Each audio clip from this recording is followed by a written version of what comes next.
Hello friends, শুভ দুপুর। আজ রান্না চলতে চলতে দেখাচ্ছি। এই দেখো, আজকে রান্না আমাদের কালকের খিচুড়ি আছে, সেটা গরম হচ্ছে, অনেকটাই হয়েছিল। এই খিচুড়িটা গরম করা হচ্ছে। আর এই যে পোস্ত বাটা আছে, পোস্তর বড়া হবে। পোস্তটা একবারে মোলায়েম করে বাটিনি, একটু কী করে বেটেছি, কী করে বেটেছি বলতে পারছি না। পোস্তটা কম করে করে বেটেছি।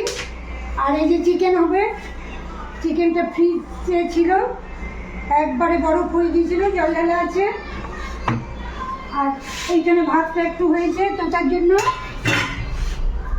এই যে এইখানে ভাতটা আছে, আর গরম খুব নামিয়ে রেখেছি ভাতটা।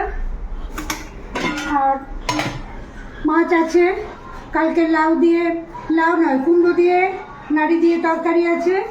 আর আমার নাতি প্রিন্স ভাত খায় না, তার জন্য এই যে আটা মাখা আছে, দলা আছে, এটা করা হবে আজকে আমাদের। তাহলে খিচুড়ি, ভাত, পোস্তর বড়া, চিকেন, আর ডালটা হচ্ছে, ডালটা দেখানো হয়নি।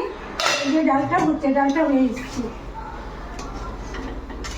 মাম ডাল খেতে খুব ভালোবাসে, পেঁয়াজ দিয়ে ডাল চুমকে খেতে খুব ভালোবাসে, ওই জন্য খিচুড়ি ছিল, তাও ডালটা করলাম যে চুমকে খাবে। রান্না চলতে চলতে দেখানো হয়ে গেল। সবাই ভালো থেকো, সুস্থ থেকো। ভিডিও কেমন লাগে জানাবে। আর কি, অনেক ভালোবাসা। নেক্সট ভিডিওয় দেখা হবে।